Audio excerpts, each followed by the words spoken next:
Mesdames, Messieurs, bonjour et bienvenue à vous. Voici les titres de ce journal. Des millions de personnes dans le monde sont touchées par des catastrophes naturelles. La Journée internationale de la prévention des catastrophes naturelles, célébrée ce 13 octobre, est une occasion pour sensibiliser à la prévention des catastrophes. L'angine de gorge, une inflammation de la gorge et en particulier des amygdales, elle est encore appelée angine rouge ou blanche selon l'aspect des amygdales. Le traitement varie selon son origine, virale ou bactérienne.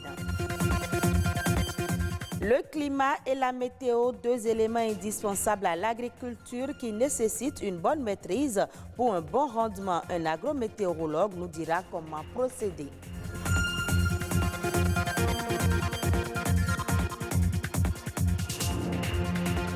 Merci de votre fidélité. La prévention des catastrophes naturelles est célébrée ce jour pour mieux faire connaître la réduction des risques de catastrophes décrétée depuis 1990 par l'Assemblée générale des Nations unies. Cette journée est de nos jours consacrée à la sensibilisation des populations à participer à la construction des communautés et nations plus résilientes. Suivez cet élément réalisé par Daniel Sousa et Louis Koudobo. De nos jours, les tsunamis tuent des milliers de personnes, les séismes détruisent les villes et les ouragans dévastent le paysage entraînant des réfugiés, sans oublier les inondations. On parle de catastrophe naturelle lorsqu'il y a un événement naturel qui cause des dégâts importants de perte en vie humaine, dont les dégâts dépassent la capacité d'adaptation des populations. Des dégâts inestimables et de graves perturbations du fonctionnement normal de la société et des populations. Les catastrophes naturelles résultent de l'interaction de plusieurs phénomènes naturels. Au Bénin, les catastrophes naturelles qui sévissent plus, c'est l'inondation, la sécheresse, il y a les tempêtes, il y a l'érosion côtière. Le réchauffement progressif du climat est un phénomène naturel qui fait qu'il y a les fontes glaciaires au niveau des pôles qui entraînent le débordement au niveau des océans, qui causent par exemple les tempêtes, qui causent également l'érosion côtière. Il y a aussi l'émission des gaz à effet de serre. Ces émissions-là aussi constituent à la fonte glaciaire au niveau des pôles qui en réalité amplifient sur les territoires le phénomène des catastrophes naturelles. Depuis 2001, 8416 catastrophes naturelles ont été enregistrées dans le monde.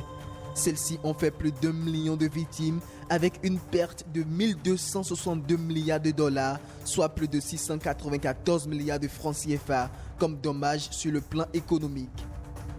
La seule solution qui s'impose à l'humanité pour contrer ces fléaux naturels reste la prévention et une prévention de base.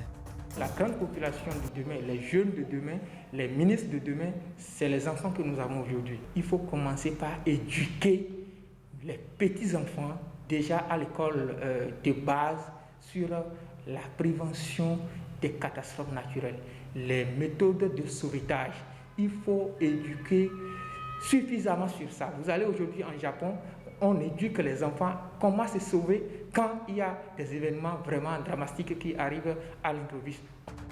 Des curricula de formation qui serviront de base pour la sensibilisation, ce qui constitue alors une approche de bonne gouvernance des risques de catastrophes.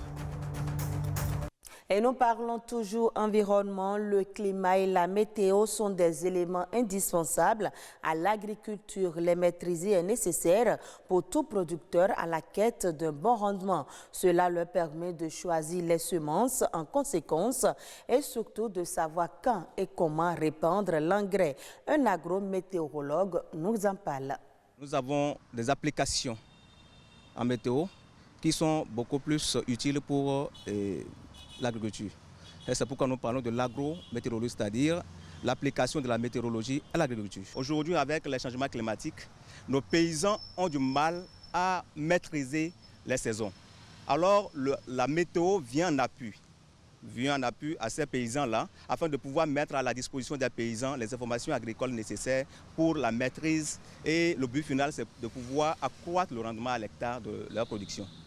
En cas de sécheresse, déjà, comme nous faisons la prévision saisonnière, nous mettons à la disposition de nos paysans les informations en début de saison. D'accord? C'est-à-dire le comportement de la saison au cours de l'année. Est-ce que nous aurons des séquences sèches, c'est-à-dire nous aurons des poches de sécheresse? Alors, si on devrait y avoir les poches de sécheresse, seront-elles longues ou bien courtes? Maintenant, si elles sont longues, quelles sont les variétés qu'il faut choisir?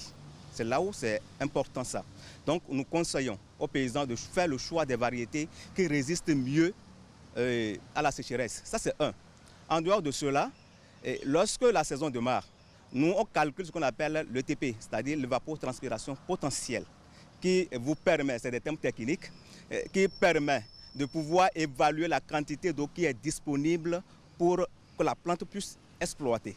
D'accord? Et lorsque nous calculons ce paramètre qui est l'ETP, ça nous permet de dire aux paysans que la plante est en train de traverser une période de stress hydrique, c'est-à-dire que la sécheresse. Donc, vous le conseillez par exemple de ne pas mener certaines pratiques, de ne pas reprendre l'engrais pendant cette période afin de pouvoir permettre à la plante de résister face à la sécheresse. L'angine de gorge est une infection de la gorge due à un virus ou une bactérie. Elle se manifeste par une douleur qui provoque la fièvre, les maux de tête et les difficultés pour parler chez certaines personnes. C'est une pathologie qui peut entraîner des complications quand elle n'est pas bien traitée. Plus de détails dans ce reportage. Elle est due à une inflammation des amygdales, de la membrane muqueuse et de larynx. Résultat, mal de gorge et difficulté d'avaler. L'angine, puisque c'est d'elle qu'il s'agit, est une infection dont souffrent bon nombre de personnes qui ignorent parfois l'origine, mais connaissent les manifestations. C'est une maladie qui attaque la gorge souvent et on a du mal à avaler du salive. L'angine, c'est une maladie qui crée des douleurs au niveau de la gorge. Dans 50 à 90% des cas, les angines sont souvent dues à des virus, mais elles peuvent être également d'origine bactérienne. Il peut y avoir par exemple des gens qui ont des problèmes d'allergie. Il y a des gens qui sont susceptibles à certaines choses. Il y a des gens par exemple qui sont susceptibles peut-être à l'arachide, le sucre, mais ce n'est pas forcément le sucre en lui-même. Ça peut être un additif qui est ajouté au sucre qui crée une certaine allergie. Il y a des gens qui prennent certains jus de fruits et ça leur crée comme une angine. Ils ont mal à la gorge. Une mauvaise hygiène bucco-dentaire constitue également un facteur qui favorise la contraction de l'angine. Et pour soulager la douleur, diverses recettes sont utilisées à tort et à travers par les malades. Des recettes qui entraînent des complications aux conséquences douloureuses. Face à cet état de choses, le spécialiste propose. La plupart des angines sont d'abord des angines virales. Donc au départ, ce n'est pas forcément nécessaire d'utiliser un antibiotique au départ. Mais lorsque c'est une angine bactérienne, dans ces cas, très souvent, il faut forcément faire recours à un médecin pour qu'on voit s'il faut mettre un antibiotique et quel type d'antibiotique en fonction des symptômes et en fonction de ce que le médecin verra, il saura quel antibiotique il faut utiliser. Un mauvais traitement de ce mal pourrait déboucher sur d'autres maladies plus graves. Une angine mal traitée peut être à l'origine de problèmes de rhumatisme articulaire aigu. Une angine mal traitée peut être à l'origine après de problèmes cardiaques, de problèmes articulaires. Il faut savoir que les amygdales sont une porte ouverte. Et à partir de là, les microbes peuvent diffuser à tous les autres organes du corps lorsque ce n'est pas bien traité. Les traitements de l'angine dépendent donc de son origine. Mais qu'elle soit virale ou bactérienne, elle est contagieuse. Il faut donc respecter les consignes d'hygiène habituelles pour être épargné. Suivons à présent la nation en bref et en images. C'est un condensé de l'actualité nationale réalisé par Nadège Omolade-Soné.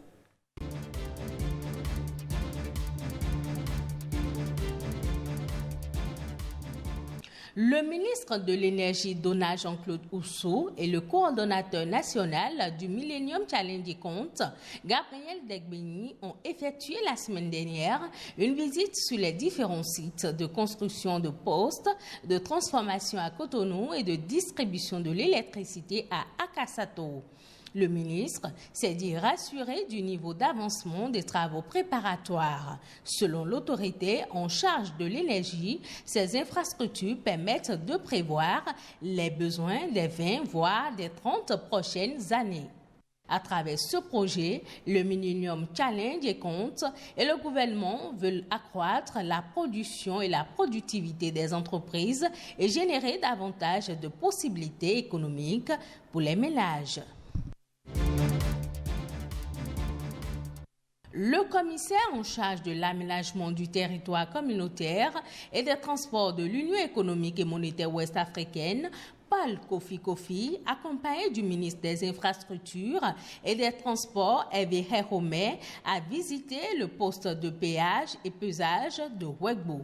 Satisfait des travaux réalisés, le commissaire de l'UEMOA a salué les efforts du gouvernement pour faire de cette station de pesage et péage l'une des plus modernes de la sous-région ouest africaine. Sport pour finir, le match amical opposant les écureuils du Bénin aux Panthères du Gabon s'est achevé par une victoire pour le Bénin. 2-0, c'est le score à la fin du match dimanche dernier à Lisbonne, au Portugal. Avant le Gabon, les écureuils avaient battu les éléphants de la Côte d'Ivoire en amical en septembre dernier.